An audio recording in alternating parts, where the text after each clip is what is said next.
The chair now recognizes himself for 5 minutes. Thanks to the witnesses for being here today. I know it's been a long day, and I want to thank Chairman McHenry and Ranking Member Waters for holding this hearing. Mr. Fetto, you served as the first ever Assistant Secretary for Investment Security and oversaw the implementation of the Foreign Investment Risk Review Modernization Act, which passed on a strongly bipartisan basis. Can you please elaborate on the effectiveness of FIRRMA in ensuring a welcoming investment climate while protecting our national security interests? Sure. Thank you for the question. I think what makes that balance, the way the law has been drafted and the regulations have been implemented, it's got limited jurisdiction focused on specific things. For example, the control of a U.S. business by a foreign person gives jurisdiction, but the paradigm, the lens through which that is scrutinized is a national security lens exclusively.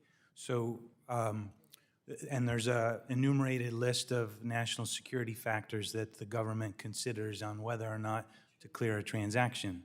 Similarly, with non-controlling jurisdiction, minority investments that give some level of influence or access over the U.S. business, it's been limited by the Congress to very specific areas, something related to collection and maintenance of sensitive personal data, the business relates to critical technology that's export controlled, or it relates to a company that utilizes or is involved with part of our country's critical infrastructure. And so because of the precision with which those areas of jurisdiction are defined in very clear rules, the private sector has very clear swim lanes on what is of concern and what isn't. Further, it's a voluntary process, so it gives some latitude to the private sector to understand there really is an open investment environment. Thank you. So there's been some concern obviously raised over TikTok. However, similar concerning situations are present in our financial systems as well. Two prime examples of that, of broker-dealers that are subsidiaries of Chinese parent companies, are Webull and Moomoo. According to Webull CEO Anthony Denier, Webull is both a U.S. and Chinese company. Our technology team is based in Hunan, China, while all of our customer-facing and brokerage operations are New York City. That's a quote. The company also is partially owned by Xiaomi, a Chinese company whose consistent security concerns led to their temporary inclusion on a U.S. Department of Defense blacklist in 2021. Moomoo is owned by Futu Holdings, which has close ties to Tencent, a company with known ties to the CCP. Concerns about these companies have been echoed by others on the Hill, with these companies the focus of letters from Senator Cotton to the Director of National Intelligence, and from Senators Tuberville, Braun, Scott, and Marshall to the SEC chair.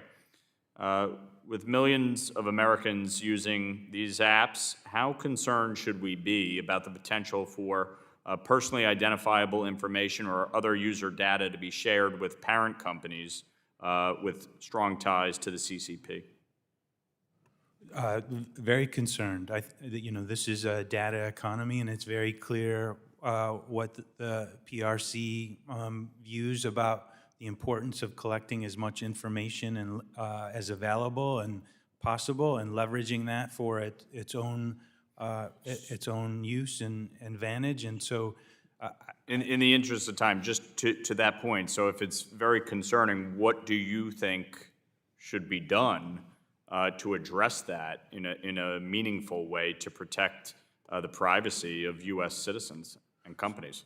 So if it's a CFIUS transaction, if it's one that's within jurisdiction, then that would be something that I think the committee would want to look at. And when I was at Treasury, I frequently got letters from members bringing to my attention transactions of concern. Some of them weren't within jurisdiction, but but we very seriously considered every letter we received.